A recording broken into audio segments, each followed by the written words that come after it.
sort of a broader conversation to be had to get to the point of where you talk about no kings, in my opinion, where you're talking about sort of what I would kind of call the like imperial decline of the United States. Um, and I think we are seeing this right now in what almost feels like a sort of Romanovification of the United States, where even Steve Bannon himself, who, for those who don't know, since I'm speaking to an international audience, was sort of this like media czar who's very sort of right-wing politics, who's been very influential in the Trump administration in the past. Um, and he himself have been talking about sort of this idea of Trump as like divine sort of providence and sort of referring to Congress as the Duma. Um, and for those who are unaware, the Duma was very sort of ineffectual.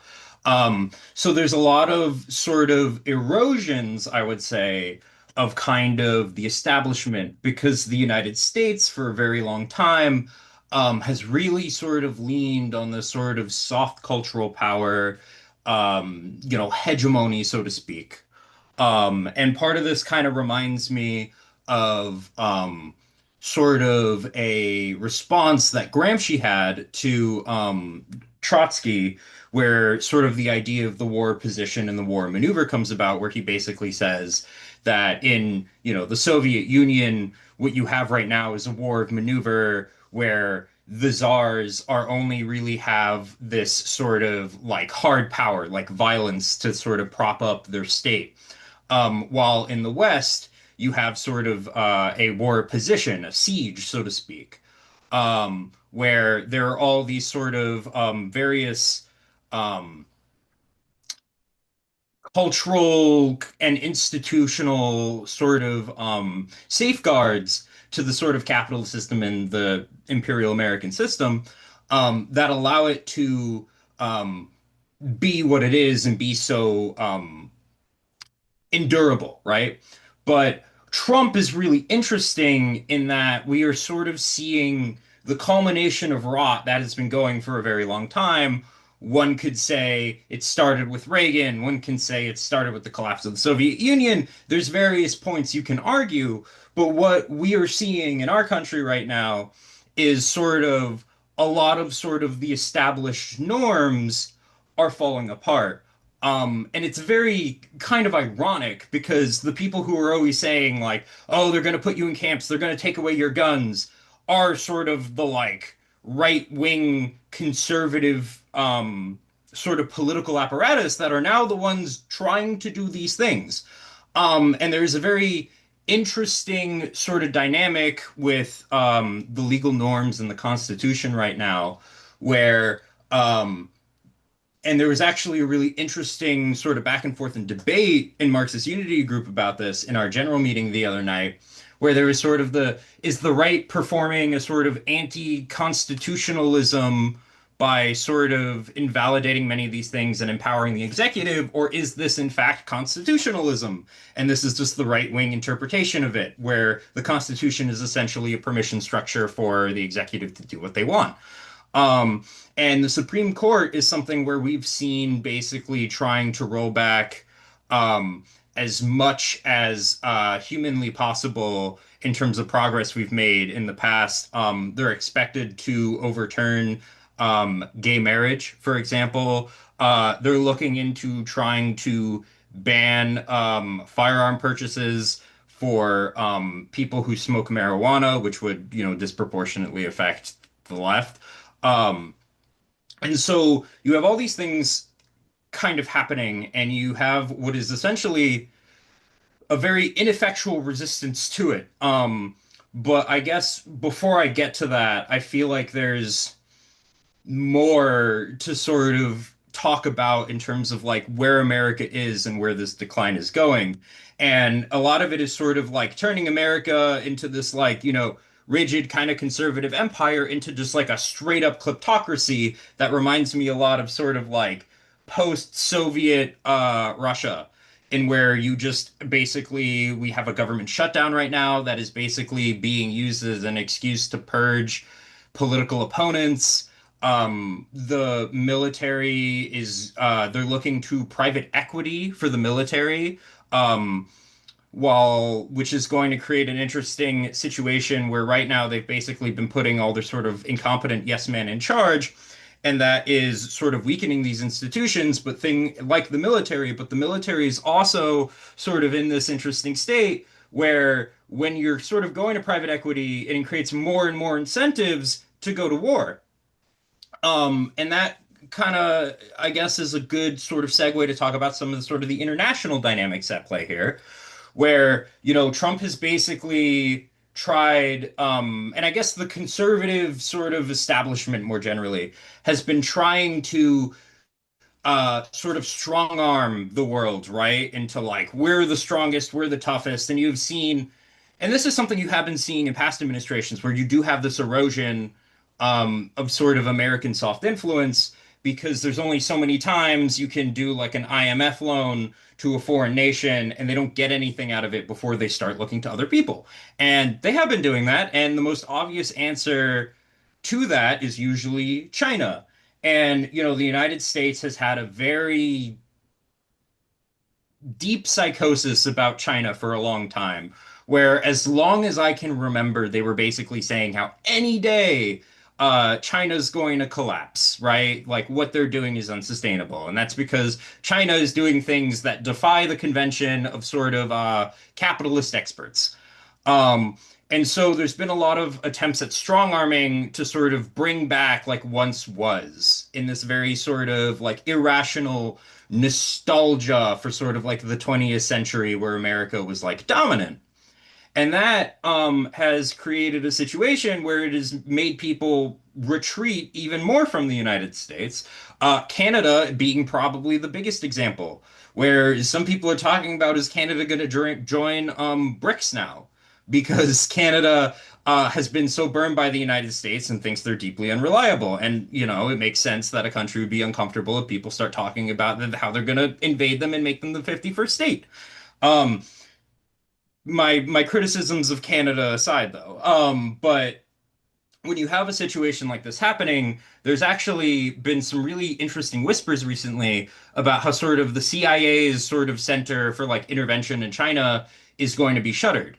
And it seems that the United States is now retreating from China and going from sort of 20th century targets of imperialism to 19th century targets of imperialism with Venezuela. And Venezuela has created a lot of these really interesting dynamics at play here now, where you are basically seeing, and this is something we've seen in like, in the Yugoslav wars with Clinton, Bush, where like the idea of declaring war has been kind of thrown out, right? A lot of these sort of norms that you need to get approval from Congress have been thrown out. And Trump is sort of the culmination of this, where he just sort of goes like, yeah, we're just gonna do it, right? I'll do what I want. And this is creating more and more possible uncertainty because Iraq, for example, was very damaging to American hegemony in the long run. Venezuela will be significantly bloodier and harder and doesn't have nearly as much support, where even I see CNN criticizing American imperialism, which I never thought I would see. And so a lot of these kind of things go to is like, what happens now, right? Because there's also the economic dimension to this. On top of sort of the way that the state is functioning, there's also sort of this psychosis of how capitalism has been going, where there is this dream of the capitalists will use AI and technology and basically liquidate labor and replace it with capital, which is what AI basically is. And the thing is that it seems that the capitalists, Jeff Bezos said he's going to replace 600,000 jobs with automation.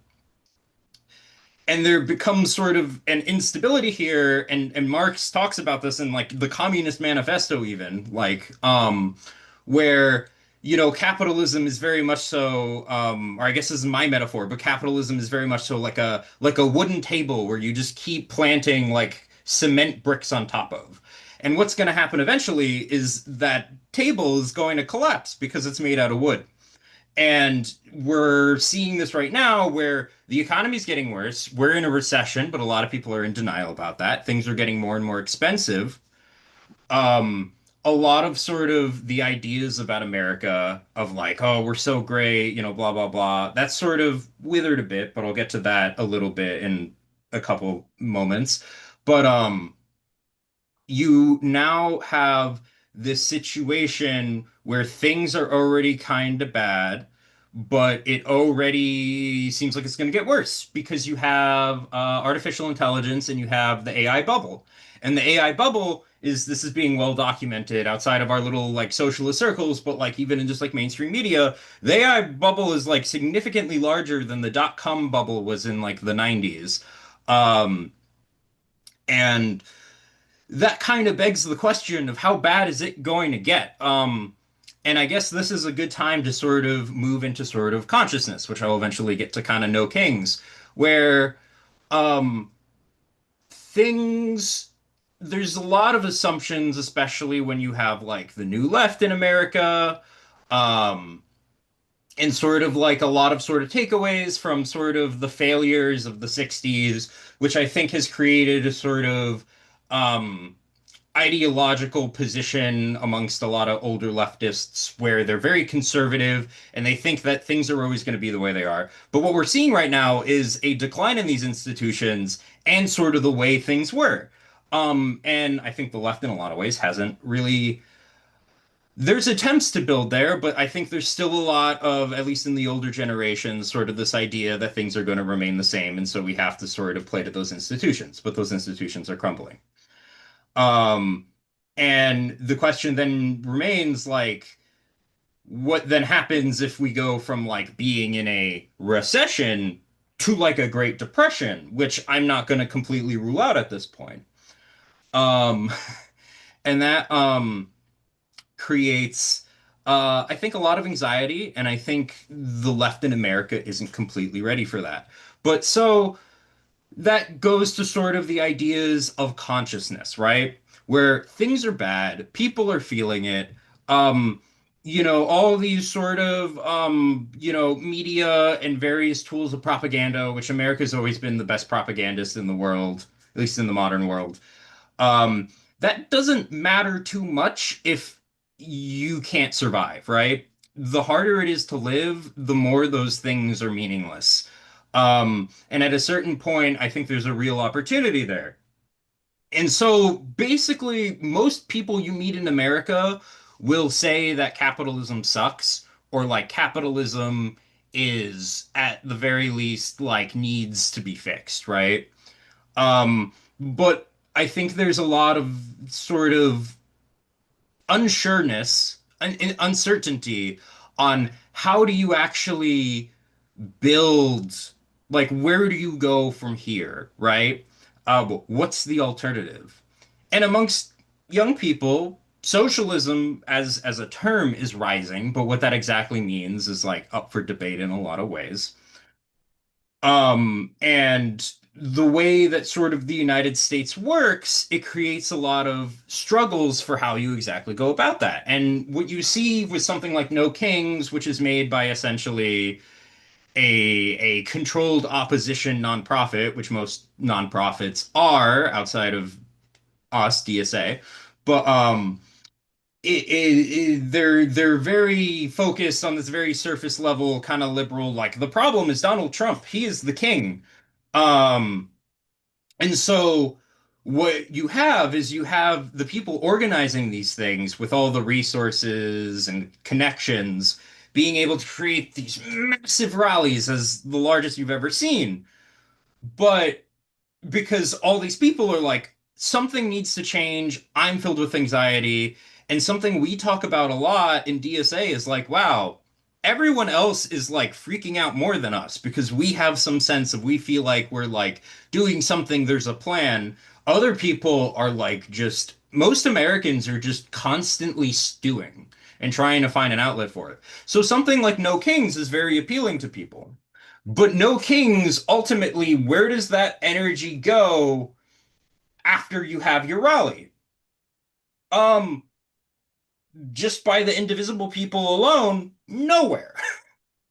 It goes absolutely nowhere. And so like DSA, for example, have been um, going and talking to people. And the thing is where a big part of our mission is actually trying to build a majority, right? Like presenting an alternative. And I think there exists potential for that, but we also have a lot of structural limitations.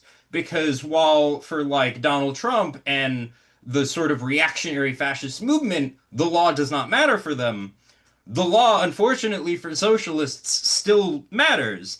And so you have a situation where the way that our politics are structured legally makes it very hard for a new party to just form out of nowhere, right?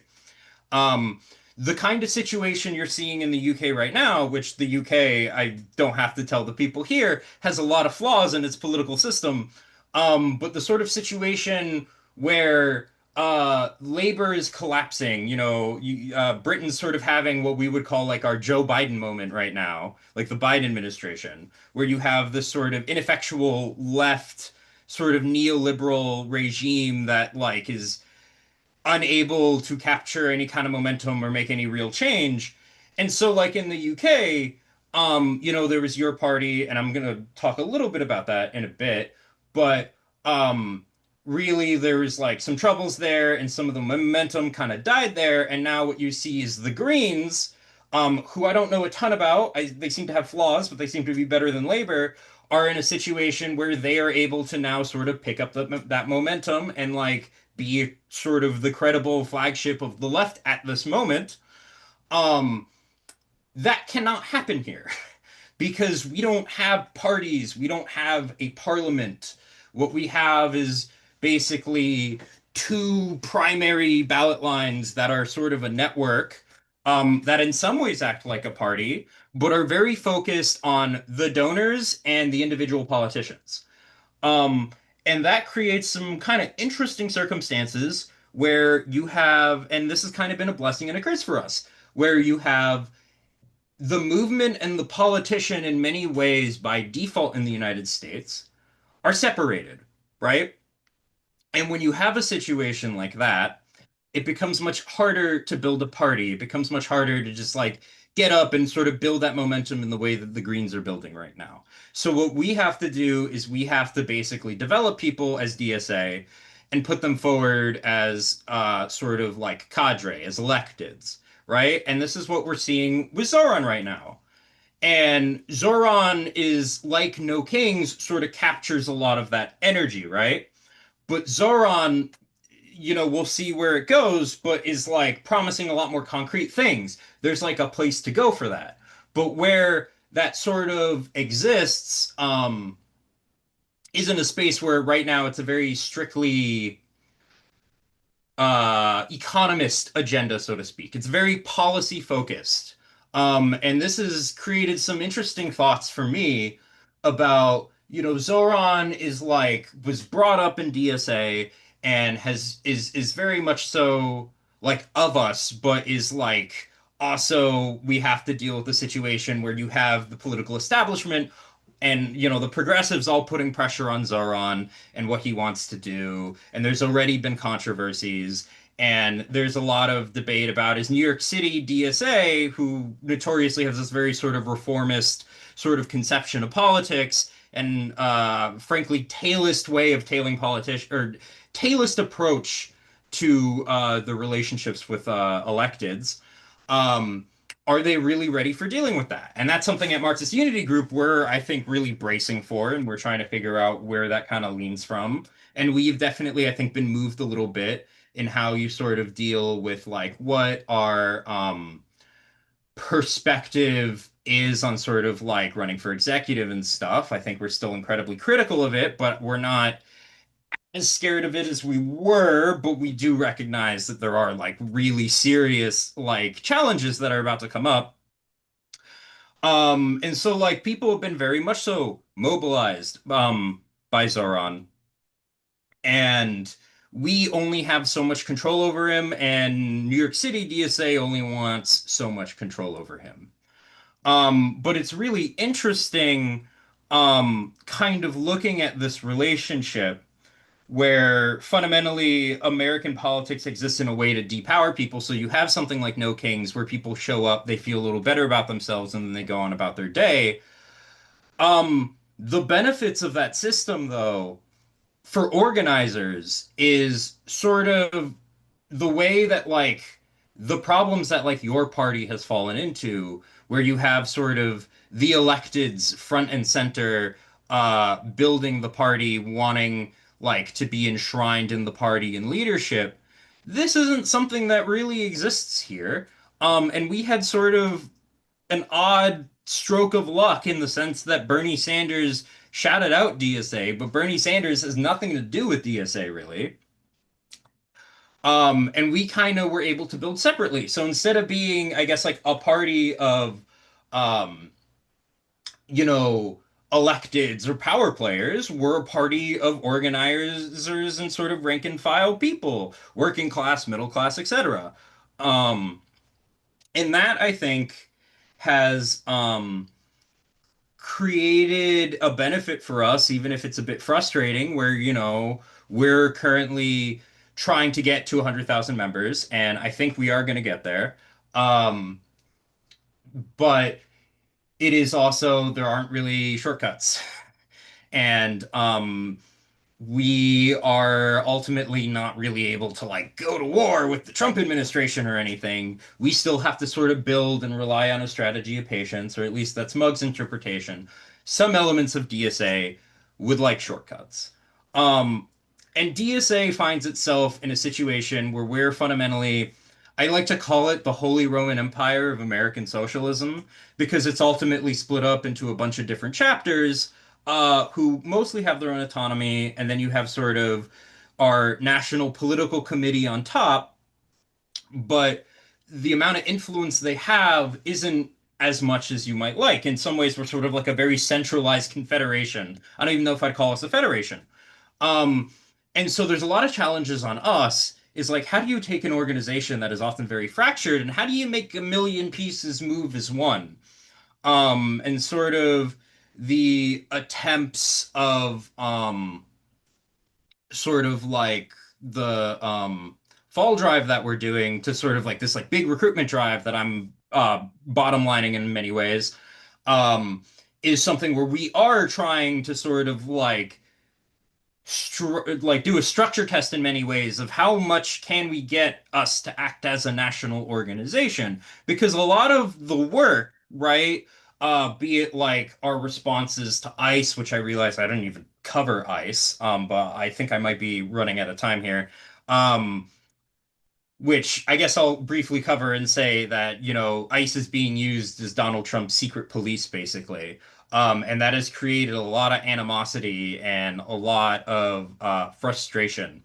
And you actually do see a lot of people sort of just in the streets, like swarming ICE and forcing them to sort of de-arrest people and stuff.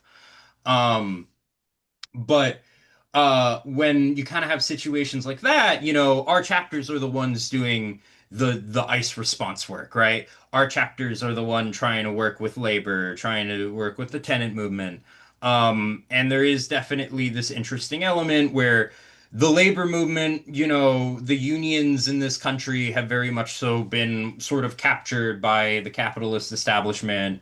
Or I had a Teamster refer to the Teamsters as economists in that they're not necessarily conservatives for Trump, but they just want to improve the lives of their workers. Um, and that's on the socialist movement to merge that and make them like care. But because of sort of the situation, because the NLRB has been like is being gutted, um, this surgence you saw in the Biden administration, for example, doesn't exist anymore in labor, and the leadership is very scared of going back to sort of like old like IWW tactics and stuff. But they also don't have a lot of future with sort of the like typical reformist methods where we're at right now. So when you have that kind of aspect, and the housing movement has also kind of stagnated a bit for similar reasons, um, there is sort of this need for sort of a political intervention. And so I think for us, when we see something like No Kings, when we see the enthusiasm for Zoran, and we see this like fundamentally economist agenda, something I've been thinking about a lot is with something like Zoran,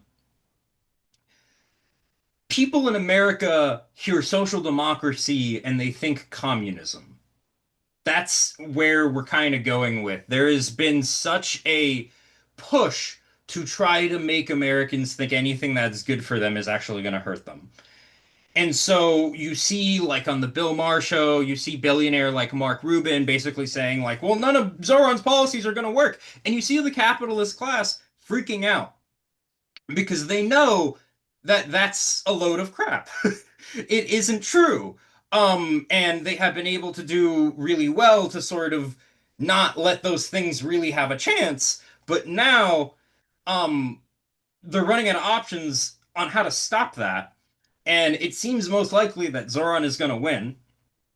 And when you have a situation like that, it has made me think about is like, while sort of the politics of the New York City DSA and sort of the caucuses in charge that are like Socialist Majority Caucus have a very economist, very policy focused agenda, it has made me think about is a rhetorical, like agitational focused strategy for electoralism and a electoral strategy that is based around policy always inherently two separate like sides of the spectrum because that sort of move by the capitalist class, Zoran, even if he doesn't really have Marxist Unity Group's politics, he's not a Bolshevik or anything like that. um does that mean, though, that there's potential where even if Zoran can do half of what he wants, if like rent stabilization, municipal grocery stores, these things that in the scope of things are very small, but the United States' sort of consciousness is in a way where even though they can recognize everything sucks, don't really know the alternative, could there potentially be an opportunity for more radical politics like Marxist unity groups to use that as sort of a Trojan horse to be like, yes, so you can actually have a municipal grocery store. What if we had an actual democratic republic? Um, and so that's kind of where we're at. And the hope is that, for me at least, that we can push that needle where we can then start agitating for more um radical politics as sort of the Overton window shifts. Because I think that there has been an overemphasis of how much the country wanted like conservative politics and a denial of how frustrated people were with the Democratic establishment, where the Democrats are dying, but we're held hostage by them. And so we have to sort of force our way through as a socialist movement in any avenue we can, which right now does mean voting for the Democrats or like running as Democrats a lot. And, various caucuses are trying to put their people as elected cadre, and sort of capture the politics of their chapter electorally in a way in which we can start pushing for our politics more. And so what I think we're seeing right now is sort of a process of history where Zoran for a long time in the United States was sort of this drop of hope. Um, and with how American politics works, it does allow um, a lot of the hope comes in politicians, like a politician protagonism, so to speak. And hopefully we can change that. And we can change that like through the grassroots, through these various avenues. And we can capture that kind of energy that's in the No Kings protests into something productive that is actually going to change, right? To get a new constitution, to get a democratic republic, to economically completely revamp this country and sort of destroy its problematic roots. Um, so yeah, um, that's kind of where we're at, and that's sort of the situation in the United States. I think I've basically reached the end of the lecture. But Yeah, if